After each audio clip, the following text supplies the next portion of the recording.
Olá, pessoal. Espero que todos estejam bem. Vamos retornar à nossa disciplina de prótese total, ainda nas etapas de confecção da nossa prótese. Falamos na aula passada sobre a importância de uma correta moldeira individual no processo de moldagem.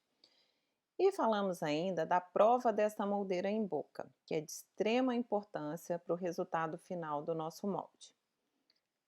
Gostaria de lembrar com vocês que a extensão da minha moldeira individual, ela é exatamente igual à extensão da minha área chapeável, que é a minha área basal da minha futura prótese. Quando nós fazemos o nosso selamento periférico com Godiva, nós estamos aumentando a extensão dessa moldeira individual, mas apenas no processo da moldagem funcional. A nossa área basal da futura prótese é a mesma da nossa moldeira individual, que coincide com a linha de transição dos tecidos móveis com os tecidos estacionários. Gostaria de chamar bastante atenção para vocês em relação à prova da moldeira em boca. Eu vou voltar nessa parte porque eu acho de extrema importância. Apesar de muitos profissionais negligenciarem o uso da moldeira individual, ela é peça-chave para o sucesso da retenção da nossa prótese.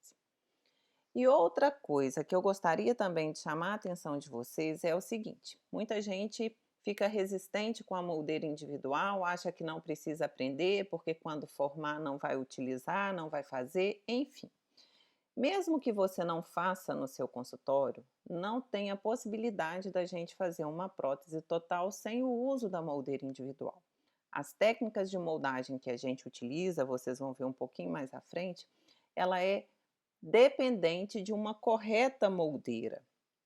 E a gente só consegue essa correta moldeira fazendo essa moldeira individual. Nenhuma moldeira de estoque é capaz de permitir o que a moldeira individual permite. E quando a gente envia para um laboratório de prótese, nem sempre isso vem da forma correta para a gente. Então, mesmo que a gente não faça no consultório, a gente precisa saber como que confecciona uma moldeira individual de forma correta. Essa imagem 1 está um modelo de estudo que foi conseguido com molde em alginato e moldeira de estoque. Em cima desse modelo, da foto número 1, vai ser confeccionada essa moldeira individual. Essa moldeira individual, no caso, que está no slide de vocês, ela foi confeccionada em um laboratório de prótese. Observem que na imagem 3, a gente está delimitando no modelo a nossa área basal, a nossa área chapeável, a nossa extensão da futura prótese, que nesse caso vai ser a extensão da minha moldeira individual. Observem na figura número 4 que por transparência a gente coloca a moldeira individual já pronta e por transparência a gente consegue ver pelo acrílico incolor o limite da linha que foi marcada no modelo. E aí a gente transcreve essa linha para a moldeira individual, como está determinado na figura número 5. Eu tenho o modelo embaixo dessa moldeira individual, marcado a minha área basal, e a moldeira que está em cima também foi copiada. Essa marcação que está no modelo foi transcrita para essa moldeira. Na imagem número 6, a gente pode observar que eu tenho excesso nas bordas dessa moldeira, tanto para lingual como para vestibular. Isso acarreta em extensão maior, essa moldeira vai estar encostando em tecidos móveis, tecidos que vão se movimentar. E isso vai atrapalhar a nossa moldagem e com certeza vai atrapalhar a nossa estabilidade da nossa futura prótese. Observe essa prova em boca, marcando aí a região onde está essa moldeira individual, o excesso que está encostando nos tecidos móveis. A imagem número 2, a gente consegue ver com fundo preto como que essa moldeira está maior do que deveria estar. E isso acontece não só com a moldeira, também com próteses. Por isso que a gente tem que ficar atento na marcação da minha linha basal, da minha área basal, da minha área chapeável, né? Às vezes a gente transfere toda a responsabilidade para o técnico em prótese, para o laboratório. E muitas vezes, né, volto a dizer a vocês que o erro às vezes está exatamente no profissional, né, a responsabilidade do trabalho é do profissional, é o profissional que vai instalar esse trabalho na boca do paciente. Então, ele que tem que estar atento a todos os limites, a todas as características dessa prótese. Quando a gente faz, olha só, na imagem abaixo, na imagem 4, a gente já removeu esse excesso com uma broca de acrílico. Então, a gente tem uma acomodação melhor desses tecidos. Isso é importante para uma correta moldagem, para ter um correto modelo de trabalho e, futuramente, uma correta prótese total. Então, na imagem número 5, a gente observa exatamente o limite correto dessa moldeira individual.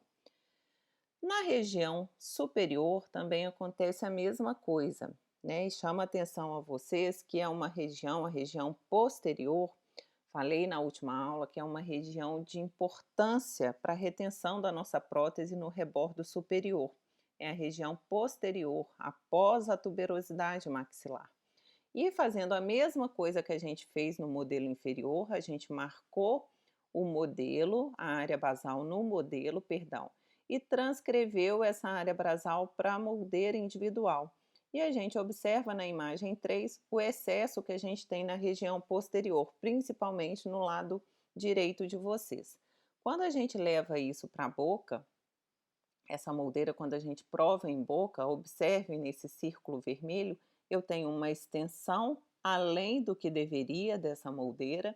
E observem também que eu tenho uma área isquêmica, né? Está isquemiando essa tuberosidade. Então, eu preciso aliviar essa moldeira por dentro para que eu tenha espaço para o meu material de moldagem. E na foto abaixo, a gente já tem uma correta adaptação dessa moldeira. Isso é de extrema importância. Se eu deixo áreas maiores do que deveriam e mais pressionadas do que deveriam, eu não vou ter um molde correto desse meu rebordo. E isso atrapalha a minha retenção. Lembramos que depois que a gente prova a moldeira individual, a gente precisa fazer o selamento periférico, que é feito com godiva em bastão, daquela forma que a gente já falou, por segmentos, né? E fazendo também todos os movimentos de moldagem, né? É uma marcação dinâmica, não é o tecido estático, é uma marcação dinâmica que a gente vai fazendo a movimentação realmente dos tecidos bucais. E a partir do momento que a gente tem esse selamento periférico adequado, a gente vai prosseguir para essa nossa moldagem funcional. Essa nossa moldagem funcional, ela também recebe o nome de moldagem secundária e moldagem dinâmica. Secundária não é que secundária de menos importante, ao contrário, né? Porque a moldagem com alginato, ela recebe o nome de moldagem primária, e essa moldagem funcional recebe o nome de moldagem secundária. Essa moldagem funcional, algumas características precisam ser seguidas, né? Qual que é a importância dessa moldagem funcional? É utilizar a moldeira individual e o material adequado para copiar a área basal. A área basal é a área de suporte da minha prótese total, com o mínimo de compressão e deformação possível, para que dessa forma a gente tenha o maior número de detalhes anatômicos possíveis. Então, eu preciso pressionar pouco com a correta extensão da minha moldeira individual, com o material de moldagem adequado, para que eu tenha o melhor e o maior número de detalhes anatômicos possíveis. Em prótese total, para a gente fazer essa moldagem funcional, vários materiais podem ser utilizados. Dentre eles, podemos citar os poliéteres, silicona de condensação, silicona de adição e a pasta zinco-enólica ou pasta zinco-eugenólica. Não vou entrar em detalhes dos materiais de moldagem, que eu já sei que vocês tiveram a disciplina de biomateriais e isso já foi passado para vocês. Então, esses são os 4 materiais que podem ser utilizados hoje para a gente fazer uma moldagem funcional. Aqui a gente vai dar preferência para a pasta zinco-eugenólica ou pasta zinco-enólica, as duas terminologias estão corretas. Em virtude da facilidade, em virtude do custo e em virtude da qualidade do molde que ela nos oferece. A silicona de adição e o poliéter, eles têm também uma fidelidade de cópia excelente. No entanto, a pressão que eles exercem aos tecidos bucais de um rebordo edêntulo é um pouco maior do que a pressão que a pasta zinquenólica exerce. E alguns artigos científicos mais recentes atribuem a uma fidelidade de cópia maior à pasta zinquenólica. Então, por isso que aqui na Unifagoc a gente vai utilizar a pasta zinquenólica ou zincoeugenólica. Como que ela é apresentada? Ela é apresentada em forma de pasta, né? Então é pasta, uma bisnaga com a pasta e a outra bisnaga também com a pasta. Em uma pasta tem a pasta base com óxido de zinco e a outra pasta, a pasta catalisadora que contém o eugenol. Observem que a gente tem as duas pastas, porém um tubo tem o diâmetro e o tamanho menor. Tá? Vocês vão ver que a gente vai utilizar para manipular esse material as medidas iguais, tanto da pasta base com a pasta catalisadora. No entanto, como os tubos têm diâmetros diferentes, a proporção é praticamente de 2:1. Porém, a gente vai utilizar a mesma medida porque o diâmetro e o orifício de saída dessa pasta é diferente. Então, aí algumas marcas comerciais, né? Não ganho nada para fazer propaganda de nenhuma, mas são as mais conhecidas. A que eu pessoalmente, gosto da Lisanda, tá? Que é um material mais antigo e é o que eu tenho melhor resultado com ele, que é o da direita de vocês. É o que eu vou indicar para vocês. Questão de custo, todos giram mais ou menos no mesmo valor. Um kit de pasta zinquenólica hoje deve estar custando mais ou menos uns 40, R$ 45.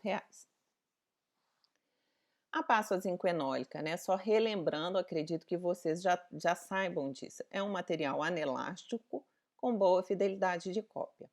Tem alto grau de escoamento. O que é isso? Ele espalha-se facilmente por todas as áreas do meu rebordo e equaliza as pressões. Eu falei com vocês que a gente precisa de uma pressão adequada nos tecidos bucais edêntulos para a gente ter uma moldagem adequada. Então, este é um material indicado para isso. Ela tem estabilidade dimensional excelente e tem uma impressão rica em detalhes. Então, por isso que a gente pode utilizar com segurança a pasta zincoenólica ou pasta zincoegenólica. Essa é a pasta que eu utilizo, né? Eu fiz uma compra semana passada e estava R$ 42 o kit da pasta Lisanda. Como que a gente vai proceder à moldagem funcional?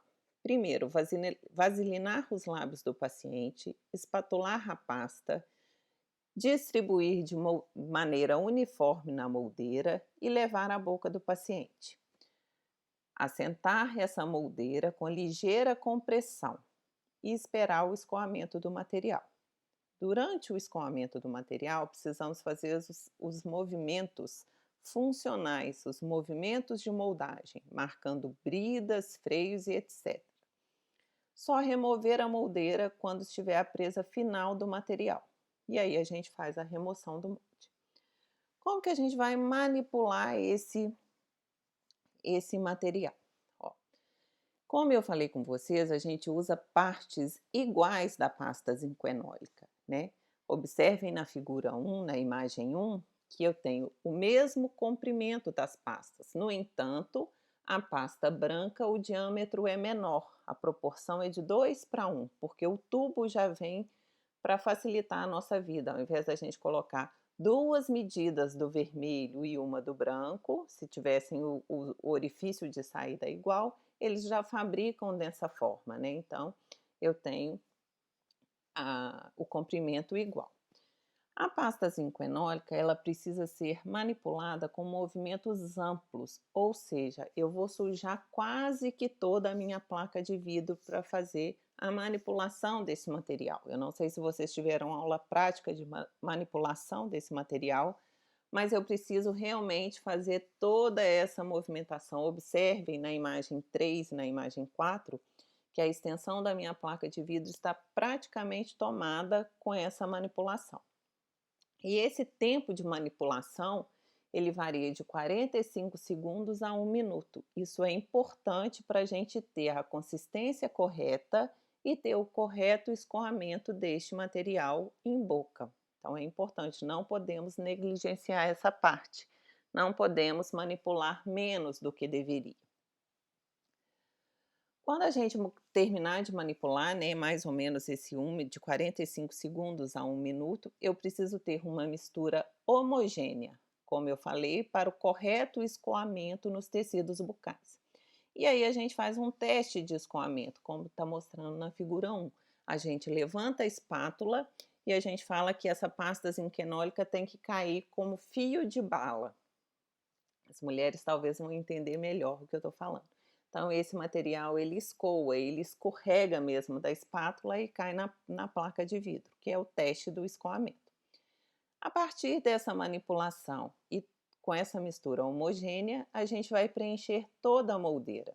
Essa moldeira precisa ser preenchida de forma que que eu não consiga visualizar nada do acrílico da moldeira individual e também da minha godiva do selamento periférico. Então eu levo esse material, essa pasta zinquenólica, até as bordas da minha moldeira. E eu vou levar a minha boca com a pressão uniforme, lembrando de vaselinar os lábios do paciente, porque esse material é bem pegajoso, principalmente se for homem e tiver bigode. Às vezes a gente tem até um dissabor de isso agarrar bastante no bigode e às vezes ter que cortar com a tesoura. Quando a gente utiliza a vaselina para isso, isso não adere nem na pele e nem no bigode. Então aí é uma dica que a gente precisa lembrar. E para levar essa moldeira na boca, a posição de moldagem como a posição de sempre, de todos os materiais de moldagem. Paciente, né, sentado confortavelmente, com a cabeça e o tronco apoiado no encosto, não com a cabeça para trás e nem com a cabeça para frente. O operador de pé com os cotovelos na altura da comissura labial do paciente. Isso serve para todo tipo de material. E essa moldagem, ela vai ser compressiva e não compressiva. O que é isso? É uma moldagem com pressão seletiva. Por isso que na aula passada a gente falou sobre as áreas de compressão e alívio do rebordo, que são áreas que a gente precisa comprimir um pouco mais, são áreas de suporte e áreas que são áreas de alívio, que a gente precisa aliviar. E isso vai ser realizado na nossa moldagem funcional. Quando a gente deixa a moldeira individual de acordo com essas áreas, né, a pressão uniforme que a gente vai fazer nessa moldeira já vai fazer essa pressão seletiva, porque a gente já fez esse desgaste na prova da moldeira individual. Por isso que eu volto a dizer a importância da prova dessa moldeira individual. Eu preciso sempre ficar segurando essa moldeira, apoiando essa moldeira e falando um pouco sobre a compressão seletiva, né, lembrando do que a gente conversou sobre as áreas de compressão, áreas de suporte, áreas de alívio.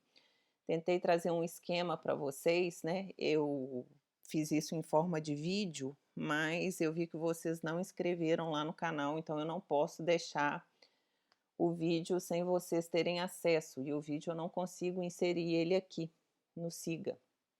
É um sistema diferente, mas enfim, eu tentei trazer as fotos para vocês visualizarem de uma forma mais didática. Então, nas imagens número 1, 2 e 3, a gente superior a gente tem a moldeira superior. Quando a gente marca, né, as áreas de compressão, que são as áreas em verde, a gente tem a área de suporte, áreas que são compressivas.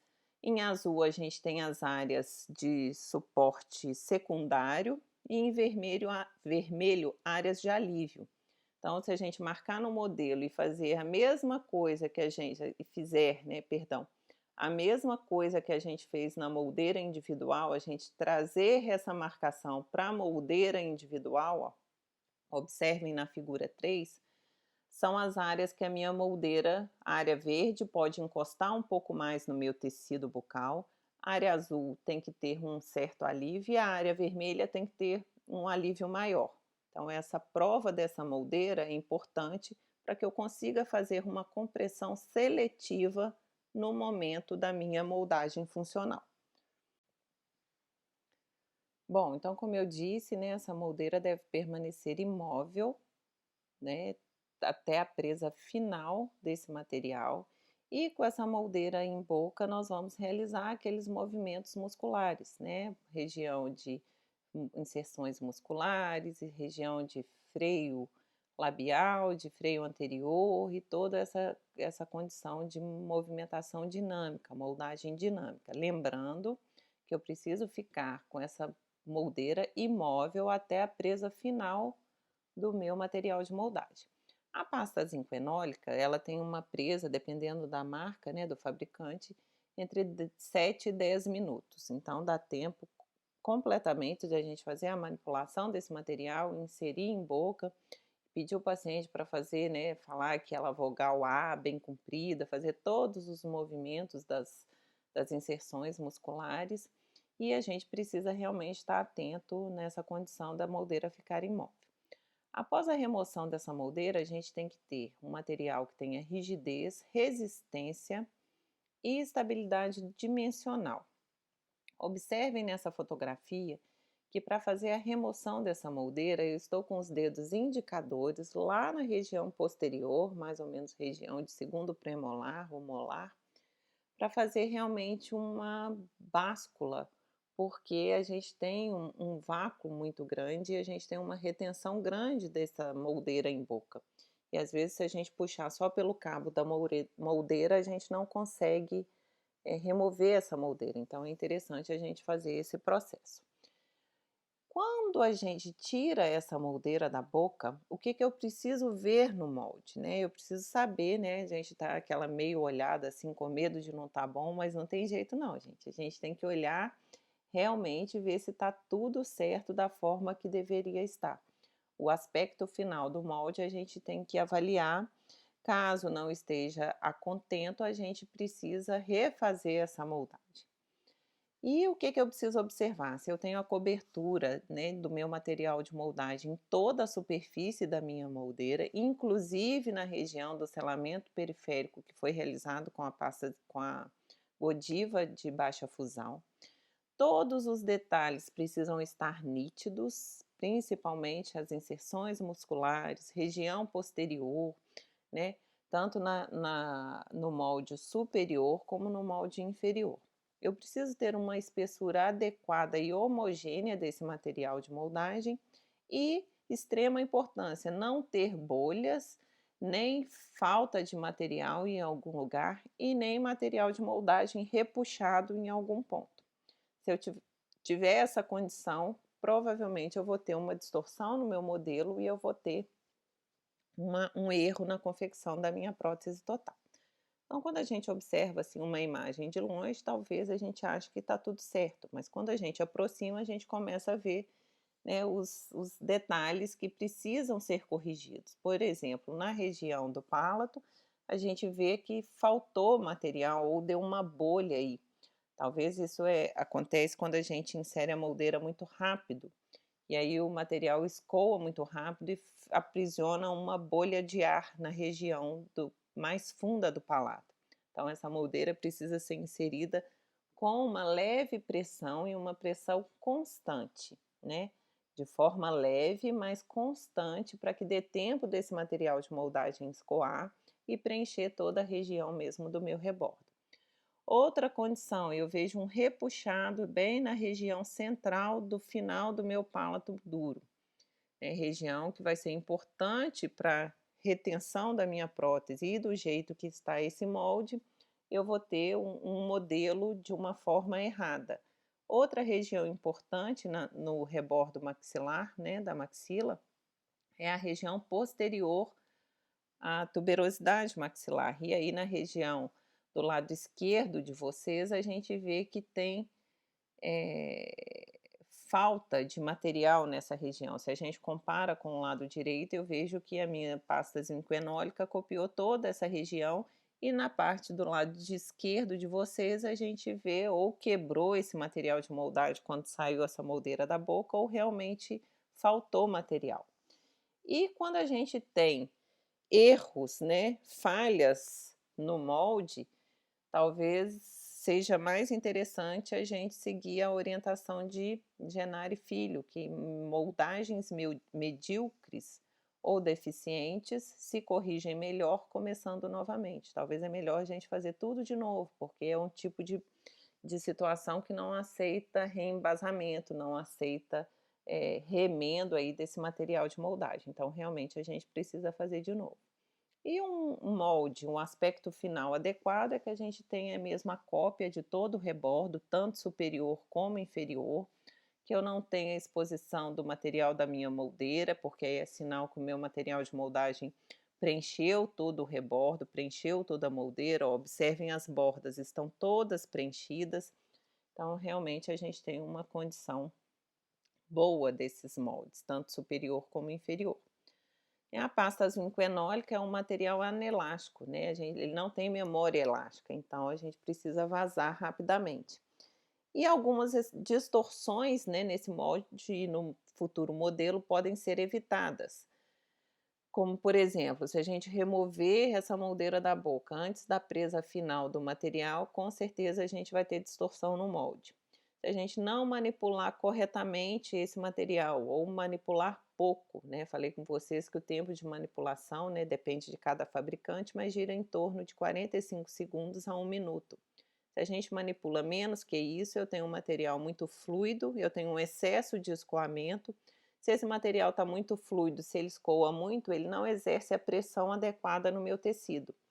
Lembro a vocês que a gente está lidando com um tecido mole, com rebordo, que a gente tem um tecido, né, uma mucosa, que é um comportamento diferente, por exemplo, de uma prótese fixa que a gente está moldando o dente, né? Quando a gente está trabalhando com dente é uma coisa, quando a gente está trabalhando com tecido mole, com rebordo dentro, esse comportamento é diferente. Então, por isso que o material utilizado é diferente e a técnica ela é bem sensível, né? Como eu falei com vocês desde a primeira aula. Qualquer pressão que eu faça a mais nesse rebordo, nesse tecido mole, ele vai apertar mais do que deveria, vai me gerar um modelo teoricamente menor do que realmente é a boca e depois essa prótese ela não fica retentiva, porque o tecido mole ele meio que expulsa essa prótese da boca. Então, por isso que a gente tem que ter cuidado em todos esses passos, né? Quem achou que é rápido e fácil fazer uma prótese total, enganou-se, porque a gente tem vários passos, vários cuidados que precisam ser tomados para a gente ter realmente o sucesso na nossa prótese total. E quando a gente tem esse molde de acordo, adequado, com todas as características que a gente precisa, a gente também tem que ter um cuidado antes de vazar esse molde, antes de verter o gesso em cima desse molde. O que seria isso? Seria uma forma da gente melhorar ainda mais essa moldagem funcional que a gente realizou. Chama encaixotamento do molde. É um processo que a gente faz um preparo desse molde para que esse gesso consiga copiar toda a região necessária que a gente precisa, principalmente a região de selamento periférico, que é a borda da nossa prótese total, que é a região que vai ser mais importante na retenção da nossa prótese. Para isso, eu preciso preparar esse molde. Como que é feito isso? A gente vai fazer um filete de cera utilidade na parte externa da minha moldeira, para que o gesso possa copiar toda a borda dessa minha moldeira com o meu material de moldagem. Essa imagem ilustra bem isso. A gente faz esse filete de cera utilidade mais ou menos a 2 a 3 milímetros abaixo da borda da moldeira, em toda a extensão dessa moldeira, tanto na superior como na inferior. Tudo que a gente está falando aqui serve para rebordo superior e rebordo inferior. Então, esse encaixotamento do molde, a gente vai fazer isso para quê? Para que essa área que a gente conseguiu de selamento periférico com a godiva e agora com a pasta zinco-enólica em cima dessa godiva, que isso consiga ser copiado no modelo de gesso. Imagine se eu não tenho esse anteparo da cera, às vezes a gente vai colocar o gesso aí em cima e esse gesso vai escorrer e exatamente na borda, na cópia da borda dessa moldeira, ele vai fraturar. Por quê? Porque ele vai ficar muito fino. Quando eu ponho esse anteparo, um pouquinho mais à frente vocês vão visualizar isso numa foto que eu acho que ficou bem didática. Quando eu ponho esse anteparo em cera, esse gesso ele verte todo sobre essa borda dessa moldeira e estaciona em cima dessa cera e fica numa espessura adequada para a gente trabalhar depois esse modelo. Então, o encaixotamento do molde ele é importante para realmente permitir que o gesso copie a região da borda da prótese. Dessa forma, vai estar preservando a zona de selamento periférico, que é uma área importantíssima de retenção e estabilidade da minha prótese no rebordo, e vai proteger as impressões das bridas e músculos que a gente conseguiu durante a moldagem funcional, tanto no modelo superior como no modelo inferior. Vamos fazer esse encaixotamento do molde nos dois modelos. Além desse filete de cera utilidade, perdão, a gente faz também uma lâmina de cera 7 envolvendo toda essa estrutura, para que aí tenha volume, tenha altura esse gesso. Observem na última imagem da direita de vocês que isso aí foi todo preenchido com gesso. E aí eu tenho um volume realmente com um modelo de gesso para a gente trabalhar para fazer a nossa prótese total. O encaixotamento do molde, olha só, se eu não tenho esse filete de cera, como mostra aí na imagem de cima de vocês, esse gesso ele vai escorrer e vai fraturar exatamente na borda da moldeira. Quando a gente tem esse filete de cera, esse gesso se repousa em cima dessa cera e fica numa espessura adequada aí. E agora em volta disso, né, mas eu só... lembrando que a cera 7, né, para fazer a muralha da cera 7, ela acontece antes da gente iniciar o vazamento com gesso. Essa imagem eu fiz só para vocês observarem como que é importante esse filete de cera utilidade para esse gesso não escorrer completamente. Isso vai estar dentro daquela muralha de cera 7 total. Aí, ó, a gente começa a fazer o vazamento do gesso realmente depois que a gente está já com a muralha de cera 7. Então, a gente põe o filete de cera utilidade a mais ou menos 3 milímetros da borda da moldeira e por volta disso a gente põe a cera 7 para fazer o recebimento do gesso para vazar esse modelo.